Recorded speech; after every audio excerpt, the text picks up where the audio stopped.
Most entrepreneurs think the job of pricing is to close that gap by just being cheaper or clever enough, and that really is not it. That's not a $3,000 value. It really isn't. Now, suddenly I am not believable because then somebody says, well, if that's what she does, why is she only charging $3,000? Not everyone is your customer.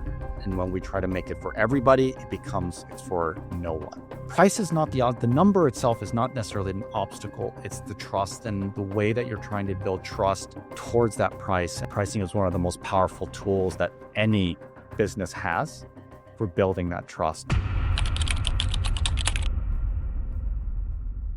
Ed Lee with us today, the brand new published author of The Last Mile of Trust, personal friend and mentee of mine. And I couldn't be more thrilled to be here with you today, Ed, to ask you some tough questions about something you're incredibly passionate about, and that is pricing. So I want to start with a question that I've been pondering over. So everybody talks about friction, right? There's too much friction in your business. We need to get rid of the friction when we make purchases. The point of entry has to be low. What's the big deal about friction? First of all, B, thank you so much for having me. It's definitely an honor to be here with you to have this conversation, and definitely with your audience. So what is the big problem with friction? That's a great question. And it really starts with kind of watching what happens when you actually do it. I work with a lot of high growth companies, tech companies, investors, and I fully bought into the go, reduce friction. And at some point I looked up and I realized that it really isn't serving anyone. It wasn't serving my clients. It wasn't serving the people I actually wanted to help. And one of the things I started to discover, and it's just my own self-awareness and my own journey, is that it was really disconnecting what entrepreneurs and business owners were building and the incredible things that they were building and the amazing impact that they were having on the people that they work with, their customers, and even the people that get impacted by those customers and the actual worth that they're creating. So they get caught up in this rat race of sameness, feeling like they have to simplify everything down to the lowest common denominator just to be seen. And what that does is ultimately erodes the very thing that made you different in the first place. It's your secret sauce, what makes you special. And so when I see that and this running away from friction, it loses an important signal that's absolutely critical to help you not only to build a successful business, but also build the pricing that your customers will ultimately see. I started reading your book and you said something along the lines of that you can either price it because everybody else prices it that way, or go down the road of what you think the market bears, right? Clacking on bushes and shaking the tree and seeing how you compare to anything else, or you can do something completely different. Will you share with our audience what that other thing is and why the first one is, in your world, a really terrible idea? So I've seen over 2,000 companies and just over the last 10 years. And one of the things is universally true. Every single one of them thinks that they are building something better. They are building something that will have more impact, drive greater results. By definition, it means that they are different, unique, special. And so when we are looking for our pricing, our brains start to split into two directions. There is the builder, the creator, the entrepreneur, the creative in us. And then there's the business side. And then we start to doubt ourselves. We ask ourselves the question of, is it actually worth what I think it's worth? Does it in fact have that much impact? And so we start to ask and look for all of these other data points, other people's data points, which effectively is other people's prices. And so a lot of times, a lot of these business owners and entrepreneurs that I speak to, they run away from that question. They try to treat it like two separate things, but our customers don't see it that way. These are one and the same. That price is a representation of who you are. It is a representation of what you value. It's also a representation of the impact you plan to have on their lives. I like to think of it like a great relationship or a great partnership. These things take time. It takes a lot of understanding. It takes a lot of communication. And that's where depth is created. That's where value is created. And so, again, when I think about value, I think about not only the value that you as a business owner gives to your customers, but also the value you feel that you're creating and being able to communicate that through your price. So the value, right? Everybody runs around through our lives and we just want to be valued. We want to be seen. We want other people to appreciate us. Yeah. Is there a discrepancy in us saying that and us actually showing up like that in our pricing? Absolutely. This is kind of the two brains that I think we as business owners and entrepreneurs oftentimes have. We know and we spend the nights and weekends, the countless hours building something that we feel and we know will have tremendous impact and have that value. But when it comes to then communicating what that means, not just through marketing speak, but through a number or through a pricing model, it's entirely something different. And so, again, I think it's one of those things that points of friction that we oftentimes wrestle with, that we want to just defer. We want to just kind of punt it over here. Mm. And it's one of the most important things. I mentioned earlier, I like to think about it like really great food. And building a great dish, it doesn't happen fast. It takes time. It takes iteration, it takes a degree of creativity. And that depth is exactly what makes that special. It's difficult to replicate and it's difficult to break. So when we start to discover and design a company's price, it's really that same discovery. And so what we're really trying to define when you're trying to define value is what your customer trusts in terms of what you're planning to deliver. And when you do it right, you have a customer who trusts you for life. And these are the amazing companies and brands, whether you are a big Fortune 500 mainstream brand or an independent consultant, that you have that unbreakable. And so that discovery becomes both kind of the magic, but also where that friction kind of comes into play. And being able to work through that friction is where a lot of that magic starts to happen. There has to be a personal experience in there that made you have this realization. So what was that personal realization in your own life where you started thinking about value and friction and what matters and what you needed to charge to make it all worthwhile? I work with a lot of high growth companies and they move very, very quickly, especially on the product side. And so I started to really kind of believe in this. Let's just make it simpler. Let's make it simpler, faster, faster and faster. And what I started to realize is that a lot of these businesses and a lot of these leaders, they were starting to lose kind of the nuance of what made them special. And rather than trying to go deeper and build better relationships with the market and their customer, they tried to wrap it with other things as if our customers wouldn't notice.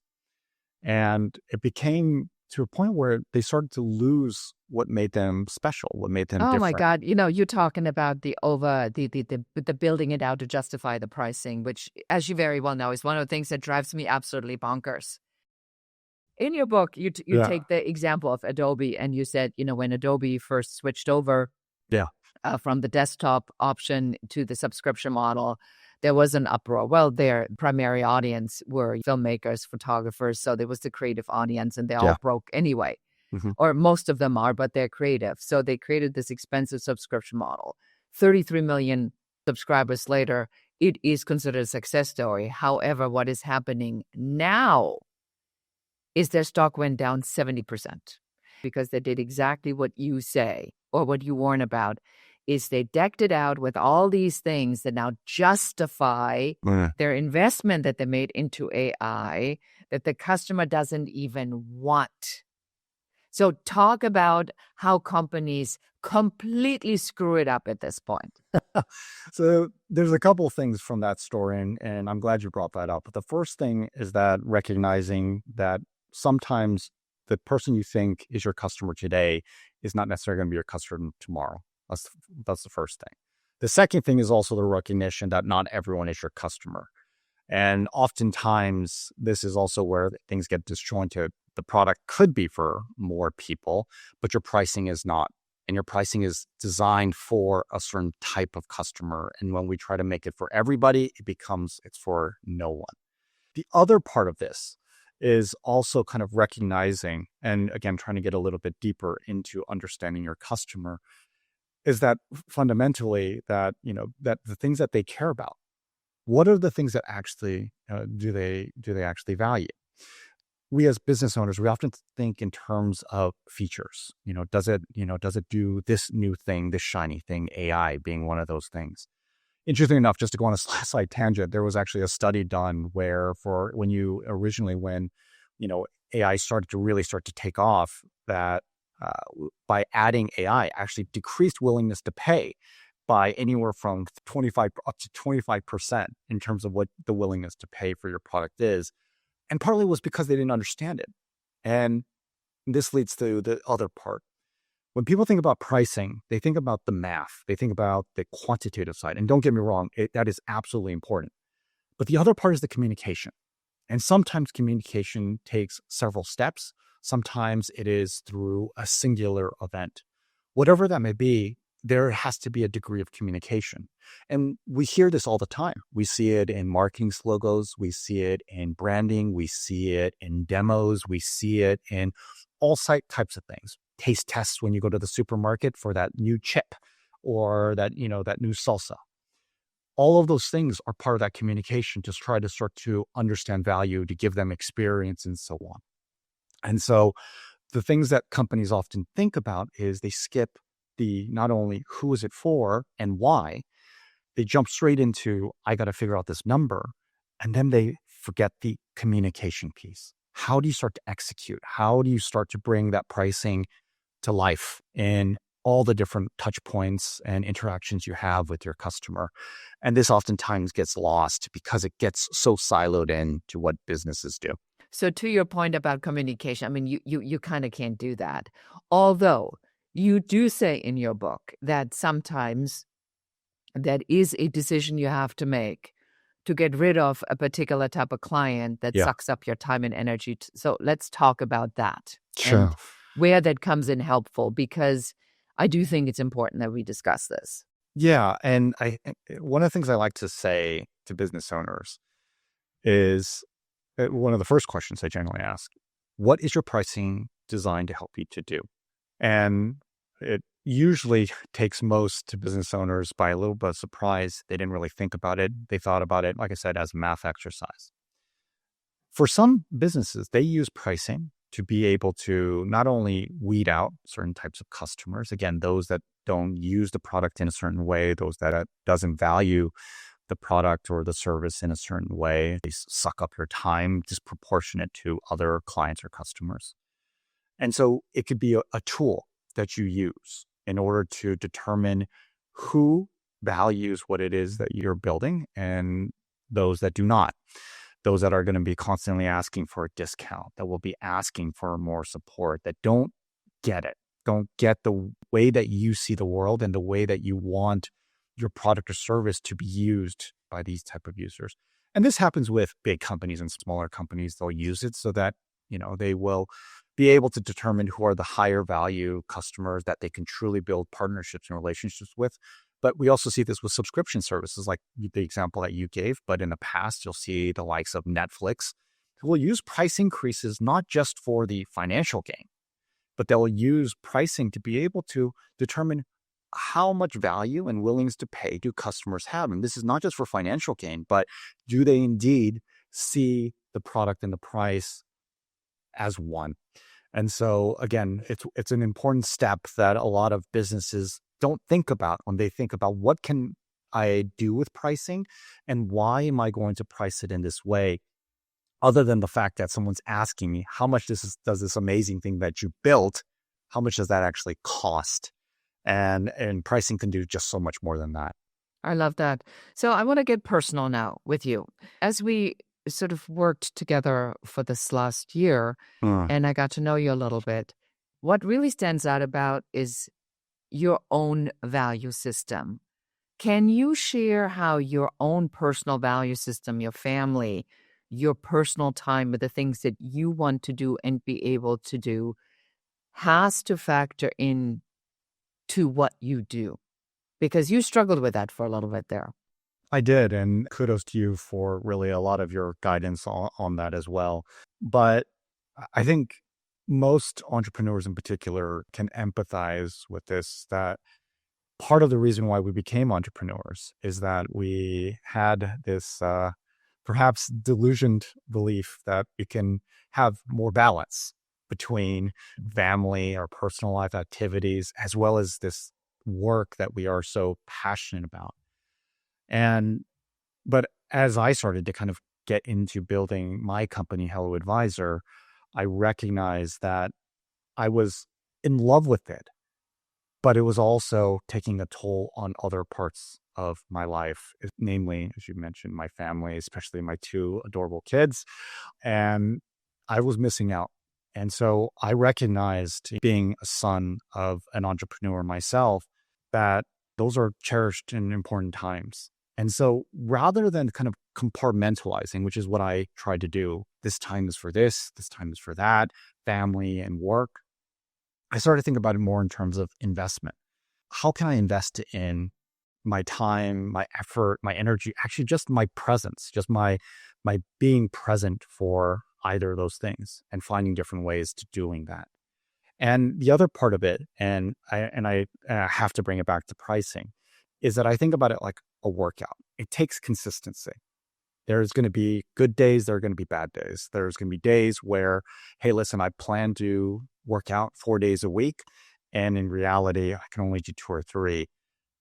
You don't beat yourself up about it. You find ways to continue to be more consistent, find, ways that you can work better. And so for me, and you probably know this better than most, for the last year, I've been able to balance building a company, writing this book, launching this book, with also spending time with my children and their activities, including sports, including all the wonderful things they do at school. Also recognizing I have very little understanding of now some of the things that they do, but just the joy of just being there and being present for them. So, like I said, I think of it like an investment. Like, how can I invest more into the things that I love, and doing it in the right way, and getting out of this whole kind of hustle mindset of, listen, it's just about grinding. It's just about doing more. And that's just not the way that was very healthy for me. And I don't think it was really serving anyone, whether it be my family, my friends, or my business. So, what I'm hearing you say is that there really was a part of the friction that helped you to identify the pieces of the friction, and then that led you to solving the issue. I think the way that I think about, and again, if you don't mind, I'm going to kind of reference you a little bit, is that the places that we feel probably the most uncomfortable, where that friction kind of comes to play, is really where the most important work is. And being able to tackle those moments and understanding and not running away from it. It's okay to be scared. It's okay to have that's feelings in the guts of in the gut of your stomach, but it's okay. It's not a question about avoiding it. It's about being able to embrace it, and to being able to kind of navigate your way. So if I kind of go back to that workout example, this is something that I like to often speak of, is that just getting out to the gym, getting out to the track, or whatever your form of fitness may be, that in and of itself is hard. And doing the first 10 or 15 minutes, that's doable. But finishing that workout becomes a lot harder. Coming back the next day when you're sore and your calendar is full, that's when most people stop. But coming back consistently, pushing to be a better version of yourself each time, that is really where leaders start to live. And so this is where you start to find that balance. You understand what you're capable of. It also helps you to prioritize. So, that's the way that I kind of think about it. And if I was to give you a little bit of credit here, my workout regime has also gotten a lot better over the last year. So my fitness has gone up. I think that this podcast is really incredibly self-serving, because I do catch myself, and I'm sure you do the same thing, is we tell other people something, and then when we hear ourselves talking to them, we go like, I should be doing this myself. And you recognize how easy it is to become really a hypocrite and to recognize this so clearly and then to do the application in your own life. And when you just said, when you're really in this uncomfortable spot, sometimes to not run away, that is very likely something I would have said to you.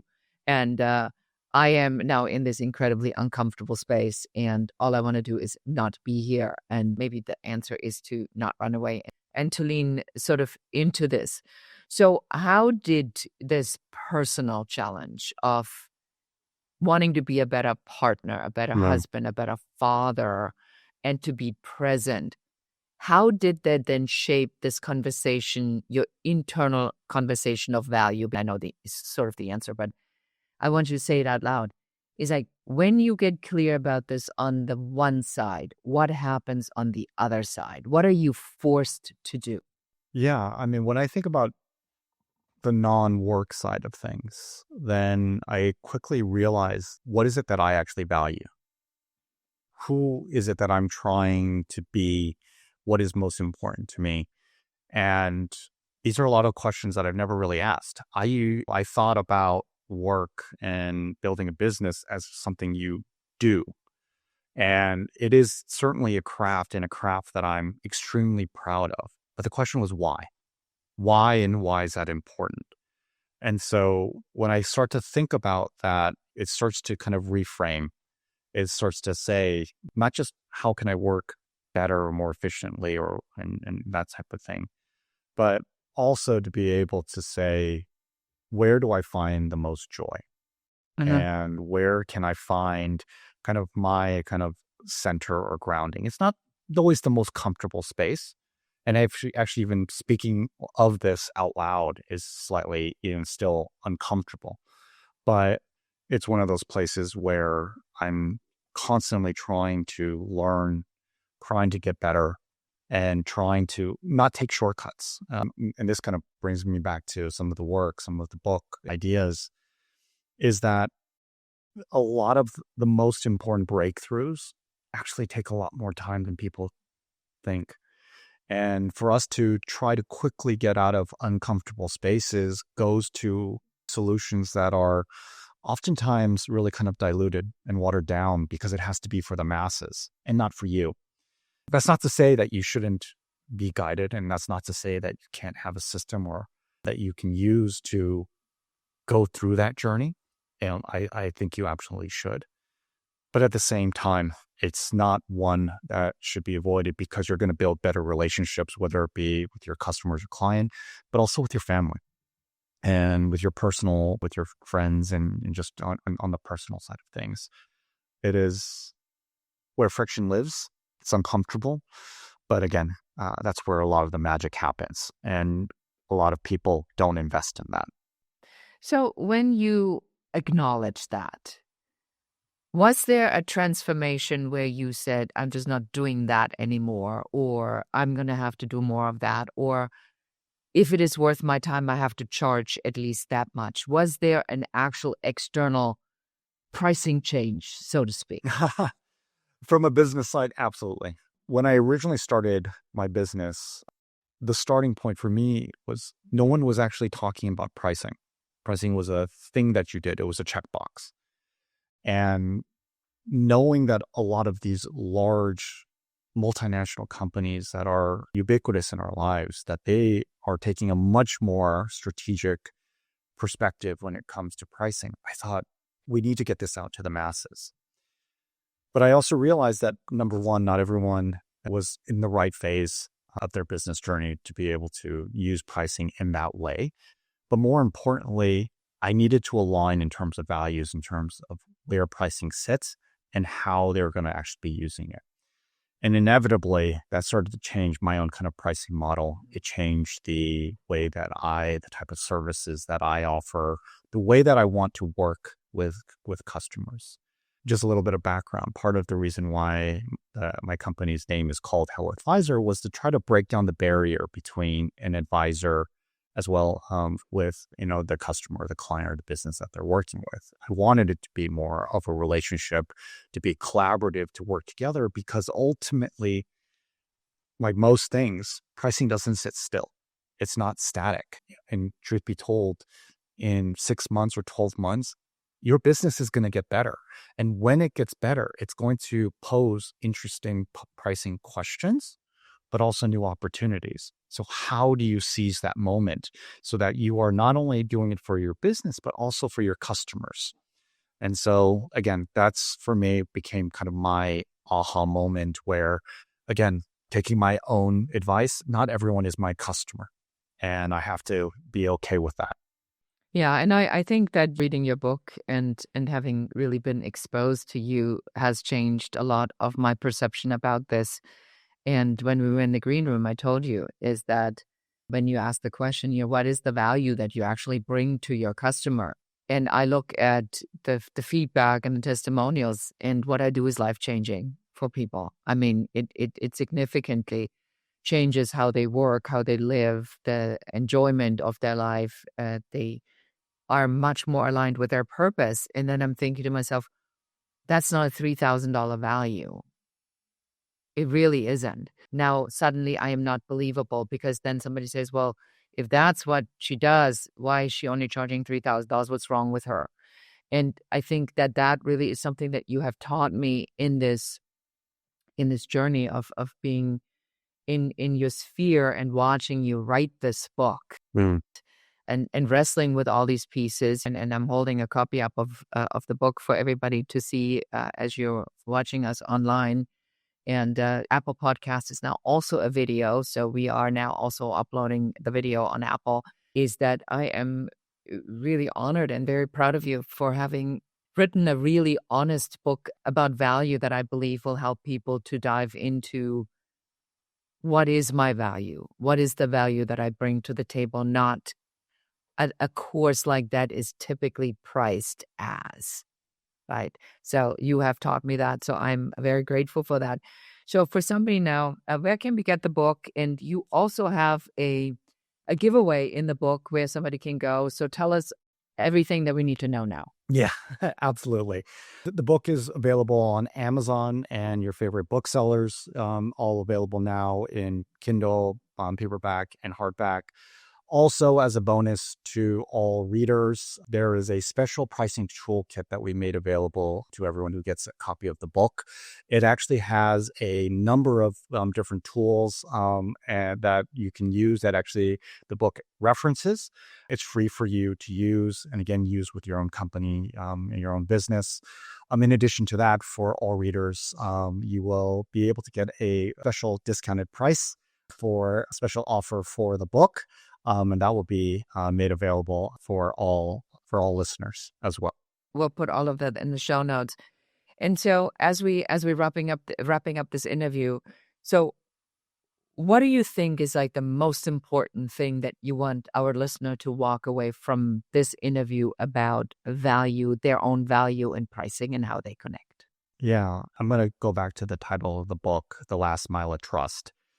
And if they leave anything from this interview, it's going to be that, because that's really the final distance between a customer who's interested and a customer who commits. And most entrepreneurs think the job of pricing is to close that gap by just being cheaper or clever enough. And that really is not it. Price is not the number itself is not necessarily an obstacle. It's the trust and the way that you're trying to build trust towards that price. And ultimately, pricing is one of the most powerful tools that any business has for building that trust. And so I hope that you seize it. I hope that you take power and control of that. And I wish everyone the utmost success. That's wonderful. Thank you so much. And to reiterate on that, in the $40 million blueprint, the second thing in our diagnostic is the offer. And that is the price. So the first thing is the idea. The second thing is how do you bring it to market and how do you price it? This is how important it has always been in our system because everything else builds on that. But you are absolutely correct. There's such little conversation about this that I think people don't know where to start. So I encourage all of you listeners, get the book and read it. because it is really going to change, even just in the first 20 pages. When you read that piece about how do you value what you do, it really is life-changing. So Ed, it's been a pleasure to have you on the show. Thank you so much for sharing. And it's already a best-selling book. So let's hope it's going to get on the New York bestseller list as well. Yes. Thank you so much. Thank you, B, for having me. And that is it for us for today. Thank you so much for listening to or watching our show. If there was something in here that you feel is worth sharing, please do so. We appreciate your time. We appreciate you being here. We appreciate you listening. Tell more people about the show so we can help more people. Thank you so much. And until next time, and goodbye. That's it for this episode of the Business Growth Architect Show, Founders of the Future. If you're done playing small and ready to build the future on your terms, subscribe, share, and help us reach more trailblazers like you. And if you're serious about creating, growing, and scaling a business that's aligned with who you are, schedule your Uncovery session at uncoverysession.com. Lead with vision. Move with purpose. Create your future.